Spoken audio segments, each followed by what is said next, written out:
Lord. Hallelujah. ஸ்தோத்திரம் ஸ்தோத்திரம் ஸ்தோத்திரம் ஸ்தோத்திரம் ஸ்தோத்திரம். எங்கள் தேவனாகிய கர்த்தாவே, உம்மை நன்றியோடு நாங்கள் ஸ்தோத்திரிக்கிறோம்.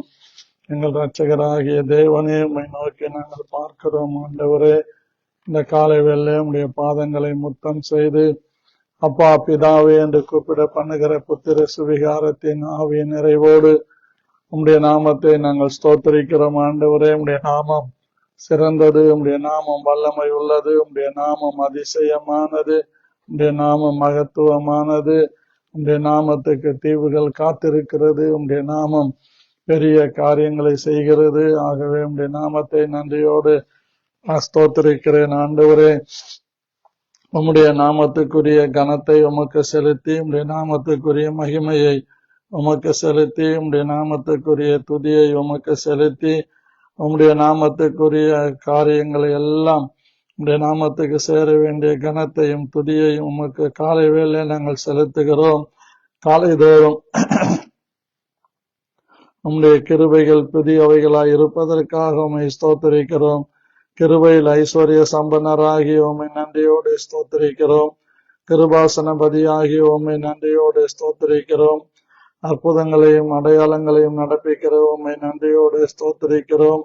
மகிமையுள்ள தேவனாகிய உம்மை நன்றியோடு ஸ்தோத்திரிக்கிறோம். அதிசயமானவராகிய உம்மை நன்றியோடு ஸ்தோத்திரிக்கிறோம். எல்லா காலங்களிலும் சிறந்தவராகிய உம்மை நன்றியோடு ஸ்தோத்திரிக்கிறோம். கிருபையும் இரக்கத்தையும் தயவையும் எங்களுக்கு காண்பிக்கிற தேவனாகிய உம்மை நன்றியோடு ஸ்தோத்திரிக்கிறோம். எங்கள் மீது அன்பு வைத்து எங்களை ஆட்கொண்டு நடத்துகிற உம்முடைய கிருபையுள்ள நாமத்தை நன்றியோடு நாங்கள் ஸ்தோத்திரிக்கிறோம். அதிசயமானவரே, உம்முடைய நாமத்தை நாங்கள் ஸ்தோத்திரிக்கிறோம். அற்புதமானவரே, உம்முடைய நாமத்தை நாங்கள் ஸ்தோத்திரிக்கிறோம். மகத்துவமானவரே, உம்முடைய நாமத்தை நாங்கள் ஸ்தோத்திரிக்கிறோம்.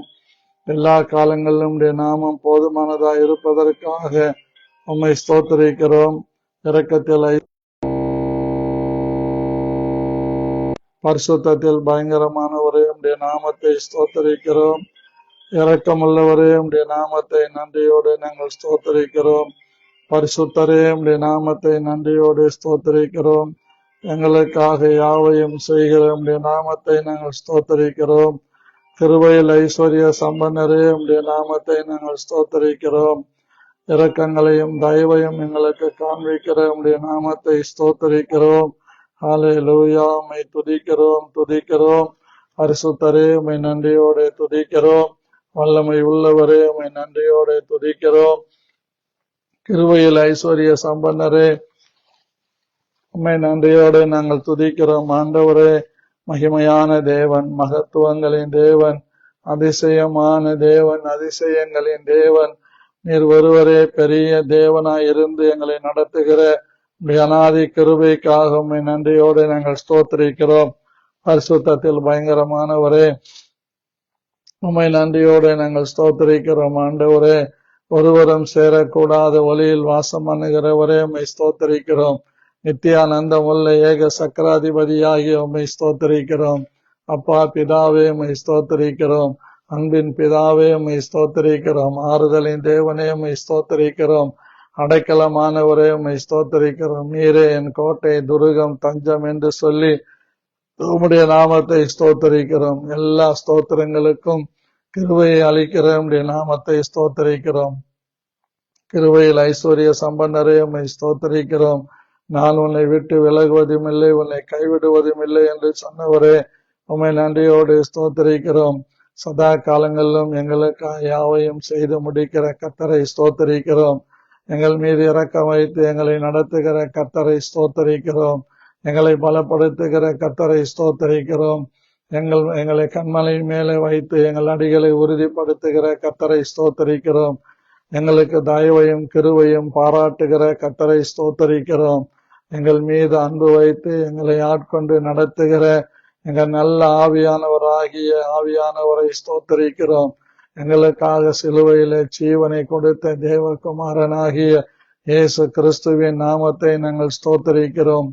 எங்களுக்காக எல்லாவற்றையும் காயங்களையும் ஏற்று எங்கள் மீறுதலுக்காக காயப்பட்டு நொறுக்கப்பட்ட எங்கள் இரட்சகராகிய இயேசு கிறிஸ்துவை நாங்கள் ஸ்தோத்திரிக்கிறோம். எங்களுக்காக எப்பொழுதும் பரிந்து பேசுகிற நல்ல ஆவியானவராகிய பரிசுத்த ஆவியானவரை ஸ்தோத்தரிக்கிறோம்.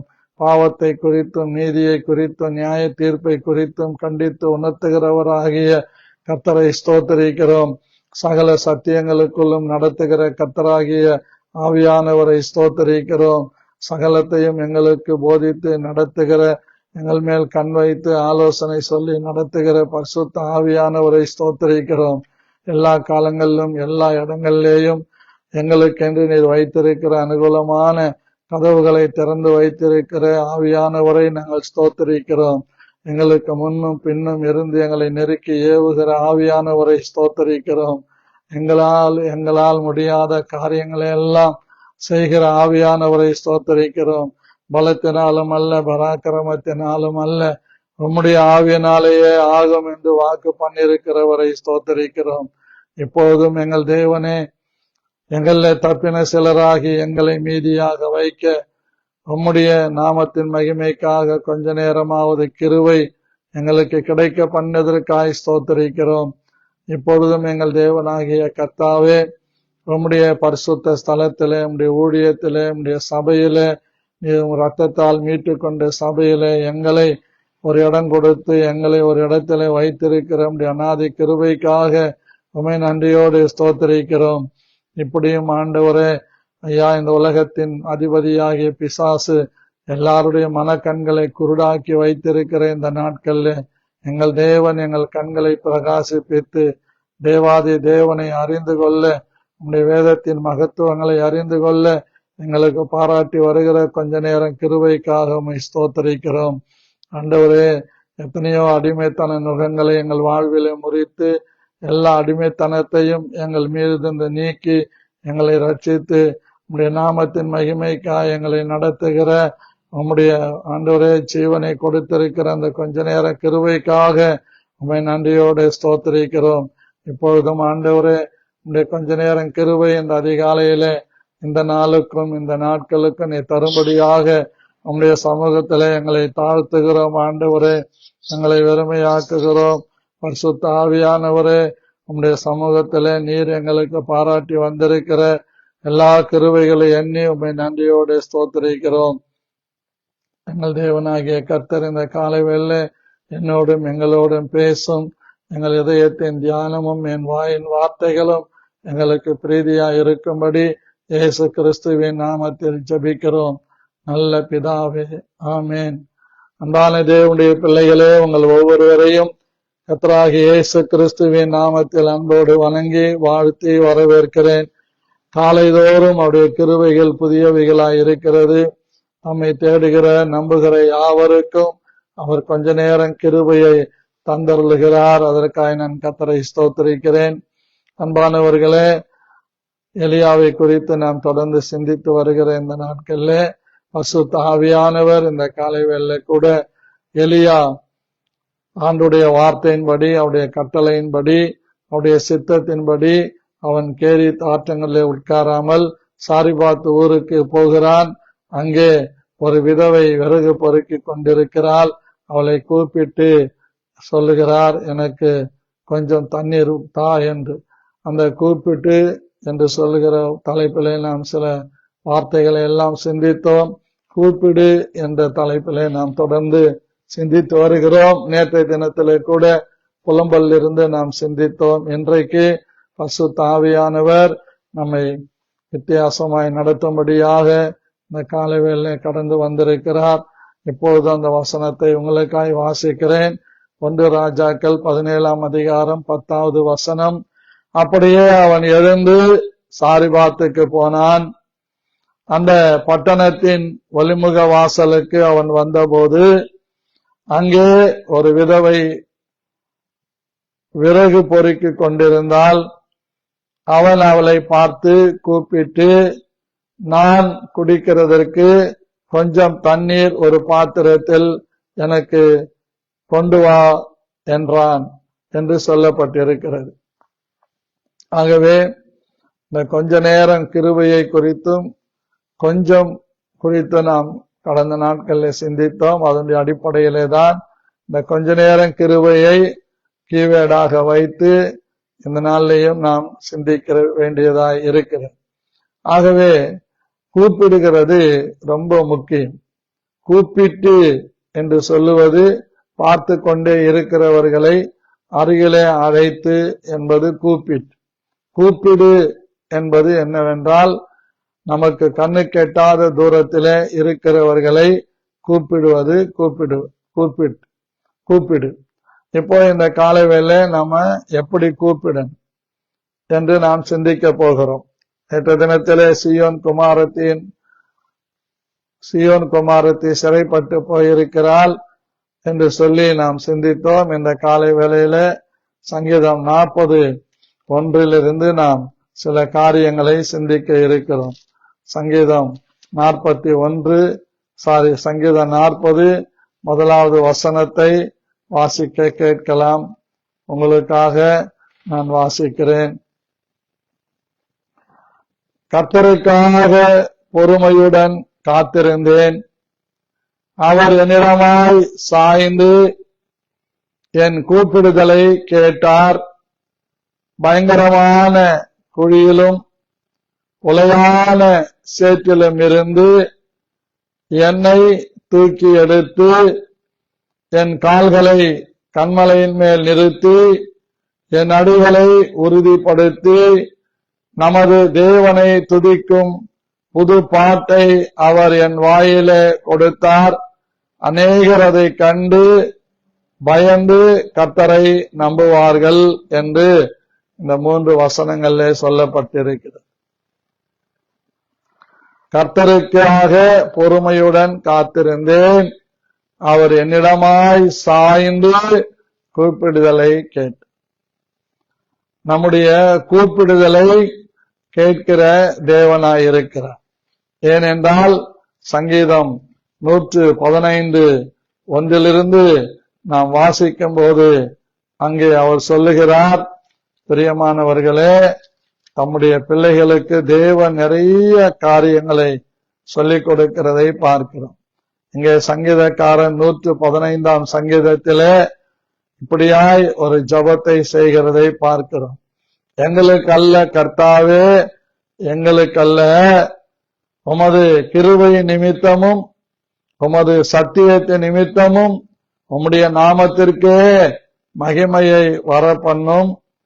அவருடைய தேவன் இப்பொழுது எங்கே என்று புறஜாதிகள் சொல்வானேன்.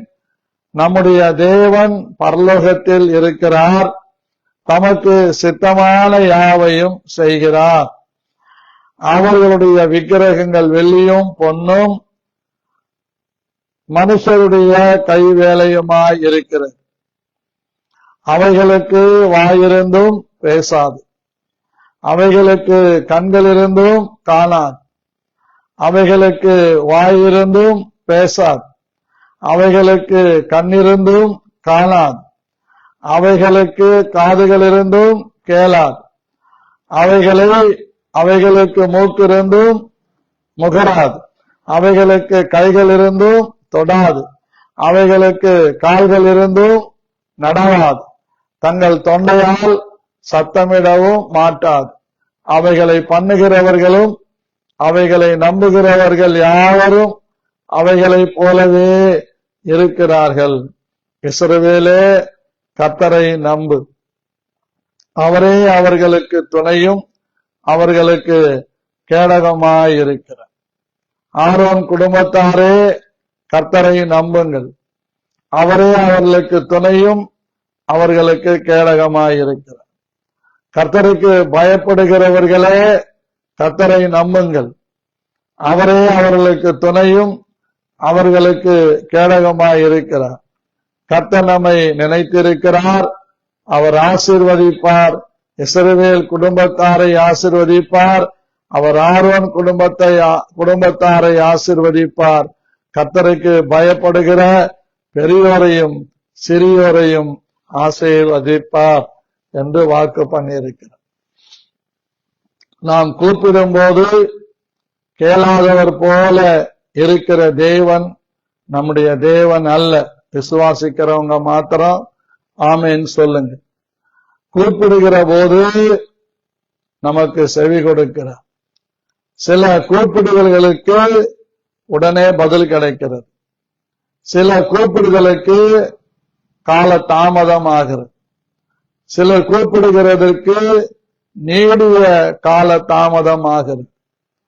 சிலருடைய கூப்பிடுதலிலே அவருக்கு சித்தம் இல்லாவிட்டால் அதை அவர் ஏற்றுக்கொள்ள மாட்டார். ஆகவே இந்த காலை வேளையில தனிப்பட்ட மனிதர்களாக நாம் கூப்பிட வேண்டும், குடும்பமாக கூப்பிட வேண்டும், பிறகு ஊழியக்காரராகிய நாம் கூப்பிட வேண்டும், சபையாக கூப்பிட வேண்டும். இப்படி 2-3 பேர்கள் கூடி வரும்போது அவரை கூப்பிட வேண்டும் என்று வேதம் சொல்லுகிறது. ஆகவே இன்னைக்கு நிறைய பேரு கூப்பிடுறதில்லை. சில காரியங்களை நம்ம சத்தம் போட்டு கூப்பிடலன்னாலும் நம்முடைய நினைவுகளை எல்லாம் தூரத்திலிருந்து அறிந்திருக்கிற கர்த்தர், நம்முடைய நினைவுகளின் தோற்றத்தை எல்லாம் பார்க்கிற கர்த்தர், நமக்கு தேவன் அற்புதங்களை செய்ய வல்லவராய் இருக்கிறார். சில நேரங்களில் அவர் தூரத்தில் இருந்து நம்முடைய காரியங்களை எல்லாம் கவனித்திருக்கிறார் என்று வேதம் சொல்லுகிறது. கர்த்தருக்கு மகிமை உண்டாகும். அவருக்கு முன்பாக நாம் எல்லாரும் நிர்வாணிகளாய் இருக்கிறோம். நம்முடைய உருவம் என்னதென்று அவருக்கு தெரியும். அவருக்கு முன்பாக மறைவான சிருஷ்டி ஒன்றும் இல்லை என்பதை நாம் விளங்கிக் கொள்ள வேண்டும். பிரியமானவர்களே, வேதம் நமக்கு அநேக காரியங்களை கற்றுக் கொடுத்தாலும் நாம் சில நேரங்களில் போராடி ஜெபித்தாலும் நாம் அந்த ஜபங்கள் கேட்கப்படவில்லையே என்று சோர்ந்து போகிறது உண்டு, தளர்ந்து போகிறது உண்டு. ஆகவே தேவனாகிய கர்த்தர் நம்முடைய ஜபங்களை எல்லாம் அவர் கேட்கிறார். கர்த்தருக்கு மகிமை உண்டாகட்டும். ஆகவே அந்த தேவன் நமக்கு பதிலளிக்கிறவராக இருக்கிறார். அவர் எப்பொழுதும் நமக்கு சகாயம் பண்ண தீவிரிக்கிற தேவனாகவும் அவர் இருக்கிறார். வேதம் நமக்கு வித்தியாசமான அனுபவங்களை கற்றுக் கொடுக்கிறது. அவைகளை நாம் கற்றுக்கொள்ள வேண்டும். அவர் நம்முடைய சிந்தனைகளை எல்லாம் ஆராய்ந்து பார்க்கிறது. நம்முடைய உணர்வுகள்ல எப்படிப்பட்ட உணர்வுகளை உடையவர்களாய் இருக்கிறோம் என்றும் அவர் ஆராய்ந்து பார்க்கிறது. ஆகவே இந்த காலை வேளையில தேவன் நமக்கு அவருடைய நீதியின்படி, அவருடைய இரக்கத்தின்படி, அவருடைய தயவின்படி மறு உத்தரவு அருளி செய்கிற தேவனாய் இருக்கிறார். ஆகவேதான் இந்த சங்கீதக்காரன் அழகாய் சொல்லுகிறார், நான் கர்த்தருக்கு பொறுமையுடன் காத்திருந்தேன், அவர் என்னிடமாய் சாய்ந்து என் கூப்பிடுதலை கேட்டார் என்று வேதம் சொல்லுகிறார். கூப்பிடுதலை கேட்டது மாத்திரமல்ல, அவர் எல்லாவற்றையும் ஆசீர்வாதமாக்கி தருகிறதை நாம் பார்க்கிறோம். அப்படி கூப்பிட்ட அவனுக்கு ஒரு நல்ல மாற்றத்தை தருகிறார். உலையான சேற்றிலிருந்து அவனை எடுக்கிறார், பயங்கரமான குழுவிலிருந்து எடுக்கிறார், கண்மலையாகி அவர் மேல வைத்து அவன் கால்கள் தள்ளாடாதபடி, அவன் கால்கள் இடராதபடி சங்கீதக்காரன் நடத்தின கர்த்தர் நம்மையும் நடத்துவார். இந்த காலை வேளையில தீர்க்க தரிசனமாய் சொல்லுகிறேன், தள்ளாடுகிற உங்கள் கால்களை அவர் பலப்படுத்துவார், தள்ளாடுகிற உங்கள் முழங்கால்களை அவர் உறுதிப்படுத்துவார், தத்தளித்துக் கொண்டிருக்கிற உங்கள் இருதயத்திற்கு ஒரு நல்ல பலனை அவர் தருவார். ஆகவே சோர்ந்து போகாதிருங்கள்.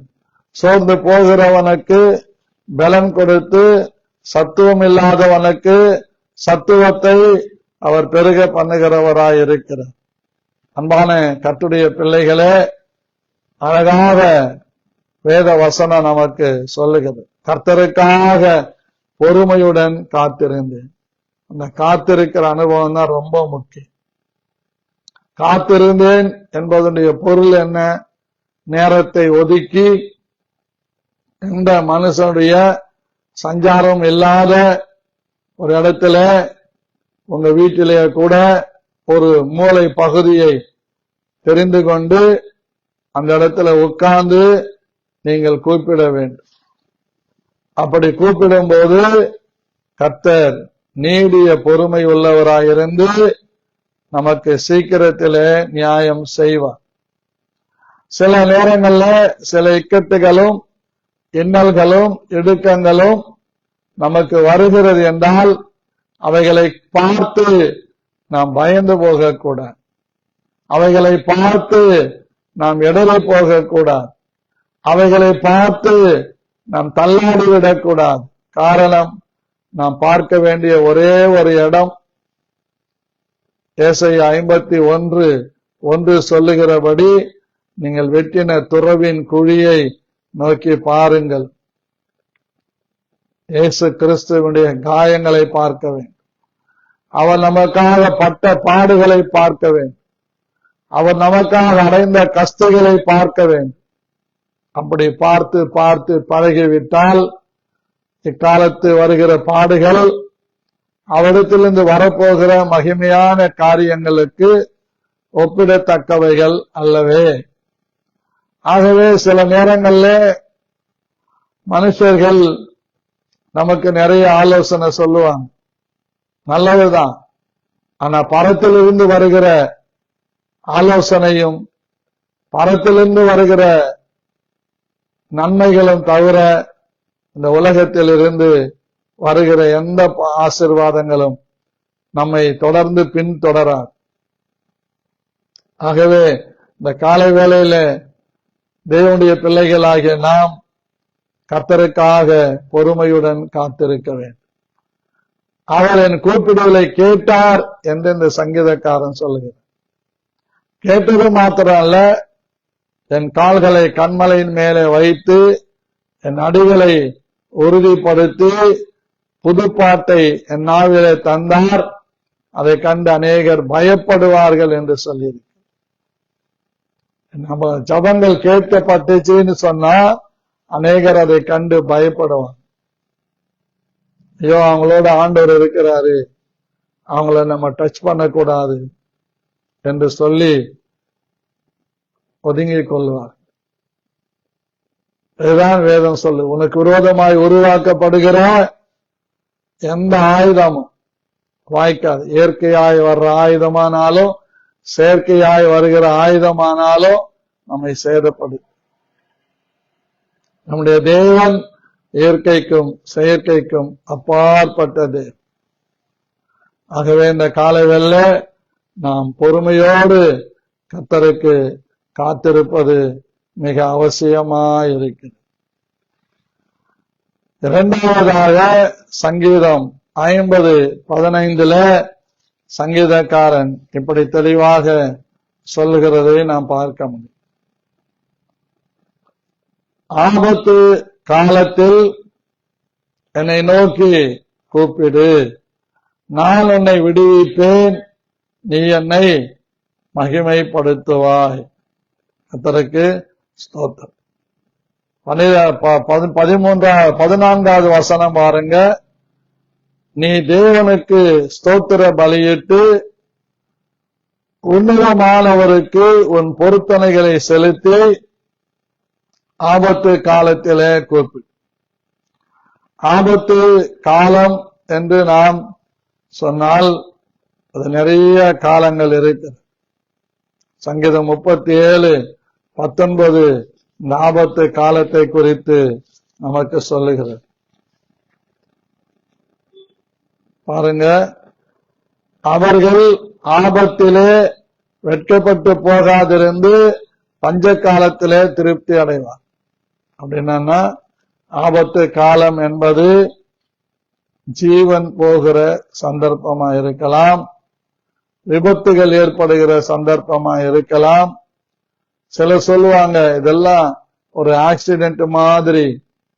அப்படிப்பட்ட சந்தர்ப்பங்கள், மயிர் இழையில தப்பித்தேன்னு சொல்லுகிற சந்தர்ப்பங்கள், இப்படிப்பட்ட நேரத்தில் எல்லாம் நம்ம ஆண்டவரை கூப்பிடணும்.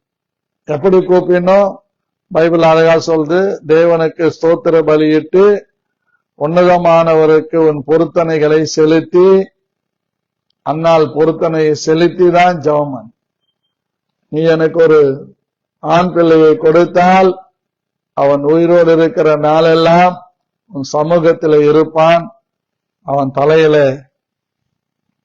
சவரகன் கத்தி படுவதில்லை என்று சொல்லு. அதான் பொருத்தனை. உயிரோடு இருக்க நாளெல்லாம் அவன் உங்களுக்கு அடிமையா இருப்பான். அதான் பொருத்தனை. நம்ம பொருத்தனை செய்யறதில்லை. பொருத்தனை செஞ்சு ஜபிக்கணும், பொருத்தனை செஞ்சு கொடுக்கணும், பொருத்தனை செஞ்சு ஊழியம் செய்யணும், பொருத்தனை செஞ்சு ஆத்தும ஆதாயப்படுத்தணும், பொருத்தனை செஞ்சு ஒரு தீர்மானம் எடுக்கணும். எப்தா பொருத்தனை செய்து தீர்மானம் எடுத்து யுத்தத்துக்கு போனான். அவன் சத்துருக்கள் அவனுக்கு முன்பாக முறிந்து விழுந்தார்கள். அவன் வீட்டுக்கு வருகிறான். அவன் பொருத்தனையை செலுத்துகிற ஒரு பெரிய சோதனை. அவனுடைய மகள் நடனமாடி கொண்டு வருகிறான். ஐயோ மகளே என்று கதறுகிறான். அந்த பெண் பிள்ளை சொன்னா, நீங்க செஞ்ச பொருத்தனையின்படியே எனக்கு செய்யுங்க, 2 மாத காலம் தவணை கொடுங்க. அதுக்கப்புறம் அவ பொருத்தனை பண்ணது நிறைவேற்றினானா நிறைவேற்றலையான்னு தெரியல. ஆனா அதே மாதிரி அவ போற நிறைவேற்றி இருப்பான். நிறைவேற்றுவது மிகவும் பொருத்தனை பண்ணி கொண்டால் அதை செலுத்தி தீர்க்க வேண்டும். இல்லாவிட்டால் பொருத்தனை பண்ணக்கூடாது. பொருத்தனை செஞ்சுட்டு அது செலுத்தலைன்னா கண்ணியா இருக்கு. சில நேரங்கள்ல இந்த பொருத்தனைகளை நம்ம செய்யாம போகும்போது சில நேரங்கள்ல நமக்கு ஏதாவது ஒரு பலவீனங்களை கொடுத்து நம்மை உணர்த்துவார், அல்லது மற்றவருடைய சாட்சிகளை கொண்டு நம்மை உணர்த்துவார்.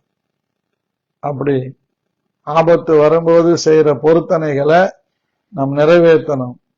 ஆனால் வேதம் சொல்லுகிறது, என்னை கூப்பிடு, நான் உன்னை விடுவிப்பேன், நீ என்னை மகிமைப்படுத்து. அப்படி மகிமைப்படுத்துகிற தேவன் மகிமைப்படுகிற ஒரு கூப்பிடுதலாக நம்முடைய கூப்பிடுதல் இருக்க வேண்டும் என்று வேதம் நமக்கு கற்றுக் கொடுக்கிறது. ஆமென் சொல்லுவோமா? அல்லேலூயா சொல்லுவோமா? ஆகவே ஆண்டவரை கூப்பிடன், ஸ்தோத்திர பலியிட்டு கூப்பிடன், பொருத்தனைகள் செய்து கூப்பிடன், அதை நிறைவேற்றி செலுத்தி முடிக்கும் போது ஆண்டவரை கூப்பிடன், கூப்பிட்டுக்கிட்டே இருக்க. அப்பதான் நமக்கு மிகுந்த ஆசீர்வாதம். ஐயோ கூப்பிட்டுக்கிட்டே இருந்த ஆண்டவர் சலிச்சிக்க மாட்டாரா? அவர் ஒருபோதும் மனிதன் அல்ல, மனமாற அவர் மனுப்புத்திரனும் அல்ல. ஒரு காலமும் அவர் அவர் ஒரு நாளும் சலித்து கொள்ளவே மாட்டார். எஸ், அவர் நம்முடைய தேவன். அவரை விசுவாசித்து ஆபத்து காலத்துல கூப்பிடும், சில நெருக்கடியான சூழ்நிலைகளை கூப்பிடும்.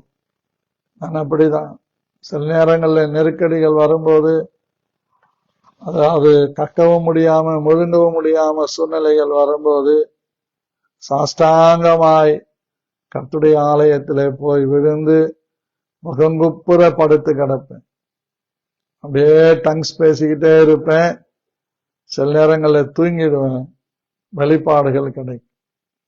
டங்ஸ் பேசிக்கிட்டே கண்ணை மூடிக்கிட்டே இருப்பேன். சில தூதர்கள் வந்து போவதை பார்ப்பேன். அப்படி நம்முடைய ஆவிக்குரிய ஜீவியத்திலே மீள முடியாத துயரங்களிலே, மீள முடியாத போராட்டங்களிலே சாஷ்டாங்கமாய் அவர் பாதத்திலே விழுவதுதான் நேர்மையான ஒரு காரியம். லூக்கா 7:37 படிக்கிறோம். பாவியான ஸ்திரீ பரிசேயன் வீட்டிலே பந்தியிருந்த இயேசுவின் பாதங்கள் அருகிலே வந்து கண்ணீர் விட்டு அவர் பாதங்களை தலைமயிரினால் துடைத்து பரிமள தைலத்தை பூசினார். இந்த அனுபவம் நமக்கு டெய்லி தேவை. அப்படிப்பட்ட சூழ்நிலைகள்ல நம் தேவனை கூப்பிடும் போது தேவன் நமக்கு பதில் கொடுக்க வல்லமை உள்ளவராய் இருக்கிறார். மூன்றாவதாக வேதம் நமக்கு கற்றுக் கொடுக்கிற ஒரு காரியம் சங்கீதம் 55:16. சங்கீதம் 55:16. நானோ தேவனை நோக்கி கூப்பிடுவேன், கர்த்தர் என்னை ரட்சிப்பார். அந்தி சந்தி மத்தியான வேளைகளிலும் நான் தியானம் பண்ணி முறையிடுவேன், அவர் என் சத்தத்தை கேட்பார். திரளான கூட்டமாய் கூடி என்னோடு எதிர்த்தார்கள், அவரோ எனக்கு நேரிட்ட போரை நீக்கி என் ஆத்துமாவை சமாதானத்துடன் மீட்டுவிட்டார். இதெல்லாம் நம்முடைய அனுபவமாக மாற்றிக்கொள்ள வேண்டும். நானோ தேவனை நோக்கி கூப்பிடுவேன், அவர் என்னை ரட்சிப்பார். பேதுரு அமர்ந்து போகையிலே ஆண்டவரே ரட்சியும் என்று கூப்பிட்டு அவன் கையை பிடித்து அவனை தூக்கி எடுத்தார்.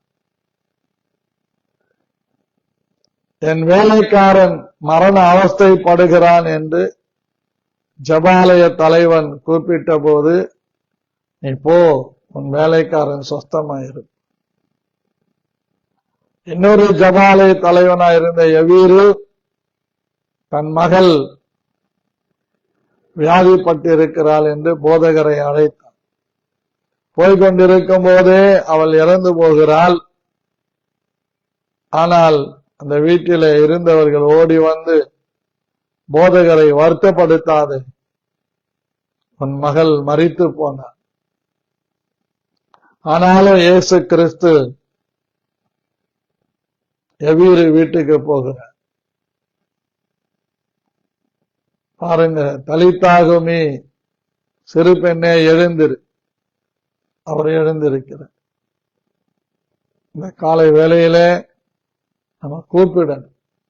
அழகா சொல்றாரு பாருங்க, அந்தி சந்தி மத்தியான வேலையில கூப்பிடணும், அதிகாலையில கூப்பிடணும், மத்தியானத்திலே கூப்பிடணும், மாலையில கூப்பிடணும், இரவிலே கூப்பிடணும், படுக்கும் போதும் கூப்பிட்டு கொண்டே இருக்கு. தியானம் பண்ணி முறையிடுது, அதுதான் ரொம்ப முக்கியம். ஒரு வசனத்தை எடுத்து அதை தியானம் பண்ணி அதனுடைய ஆழம், உயரம், அகலம், நீளம் என்னன்னு பார்த்து அந்த தியானம் பண்ண அந்த வார்த்தைக்கு நம்மை அர்ப்பணித்து அந்த வார்த்தைக்கு நம்மை ஒப்பு கொடுத்து ஜெபிக்கணும். அப்படி ஜெபிக்கும் போது தேவன் நமக்கு மறு உத்தரவு கொடுக்கிறார். கர்த்தருக்கு ஸ்தோத்திரம். அப்படிப்பட்ட அந்த நேரத்தில் எத்தனை எதிர்ப்புகள் வந்தாலும் அது உன்னை சேதப்படுத்த.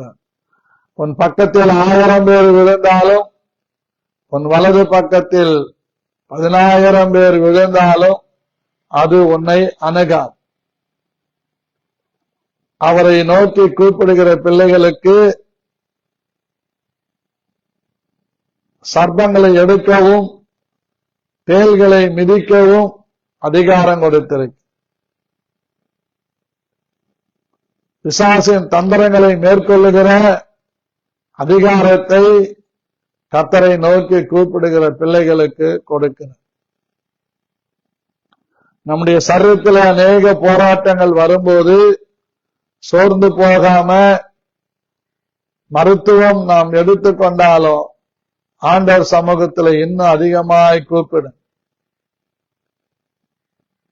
அப்படி கூப்பிடுகிற ஒவ்வொருவருக்கும் அவர் மறு உத்தரவு அருளி செய்கிற தேவனாய் இருக்கிறார். 4வது சங்கீதம் 57:2 இப்படியாய் சொல்லுகிறார், எனக்காக யாரையும் செய்து முடிக்க போகிற தேவனாகிய உன்னதமான தேவனை நோக்கி கூப்பிடுவேன். எல்லாத்தையும் செய்து முடிக்கிறவர் அவர்தான். ஸ்டார்டிங்கும் அவர் தான், எண்டிங்கும் அவர் தான். இது நல்லா நம்ம பார்க்கணும். அப்படி ஒரு மன்றாட்டை இங்க சங்கீதக்காரன் இந்த 57ஆம் சங்கீதத்திலே செய்கிறார். அது எப்படிப்பட்ட சூழ்நிலை செய்கிறார்? தாவீது சவுலுக்கு தப்பியோடி கெபியில் ஒதுங்குகையில் தனக்கு நஷ்டம் நேரிடாதபடி அல்தஸ்கேத் என்னும் வாத்தியத்தில் வாசிக்க தாவீது பாடி ராகத் தலைவனுக்கு ஒப்புவித்த மிக்தாம் என்னும் சங்கீதம். சவுலுக்கு தப்பி கெபிலை போய் ஒளிந்து கொள்ளுகிற அந்த சந்தர்ப்பத்தில் எனக்கு இறங்கும் தேவனே, எனக்கு இறங்கும், ரொம்ப என் ஆத்துமா அண்டிக் கொள்ளுகிறது. விக்கினங்கள் கடந்து போக மட்டும் நமது செட்டைகளின் நேலிலே வந்து அடைவேன். எனக்காக யாரும் செய்து முடிக்க போகிற தேவனாகிய உன்னதமான தேவனை கூப்பிடுவேன். என்னை விழுங்க பார்க்கிறவன் என்னை நிந்திக்கையில் அவர் பரலோகத்திலிருந்து ஒத்தாசை அனுப்பி என்னை ரட்சிப்பார். தேவன் தமது கிருபையையும் தமது சத்தியத்தையும் அனுப்புவார், பாதுகாப்பை அனுப்புவார், அவனை தைரியப்படுத்துகிற காரியத்தை அனுப்புவார். எல்லாம் அங்கிருந்து எனக்கு ஒத்தாசை வரும். பர்வதங்களுக்கு நேராக என் கண்களை ஏறெடுக்கிறேன். வானத்தையும் பூமியையும் படைத்த கர்த்தரிடத்திலிருந்து எனக்கு ஒத்தாசை வா. ஆகவே இந்த காலை வேளை என்னை கேட்டுக்கொண்டிருக்கிற என் அன்பு சகோதர சகோதரிகளே, நாம் கர்த்தருக்கு பொறுமையுடன் காத்திருந்து அவரை கூப்பிட வேண்டும். ஆபத்து காலத்தில நமக்கு அனுகூலம் பண்ணுகிற கர்த்தரை கூப்பிட வேண்டும்.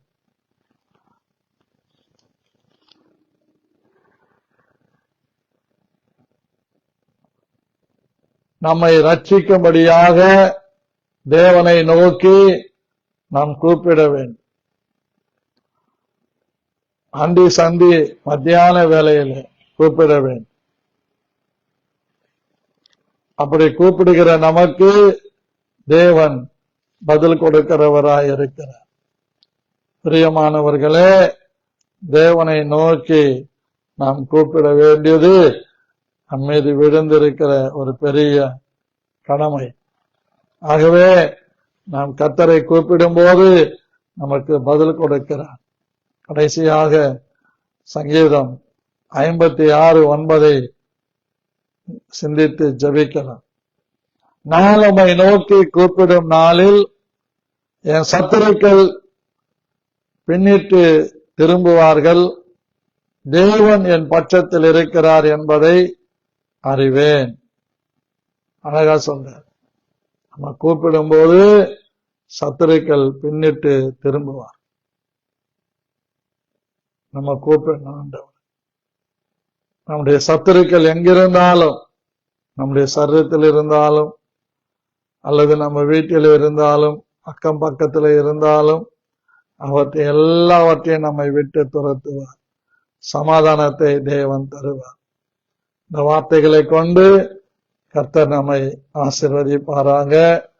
நாம் கர்த்தரை நோக்கி கூப்பிடுவோம். அவர் நமக்கு பதில் தருக வல்லவராயிருக்கிறார்.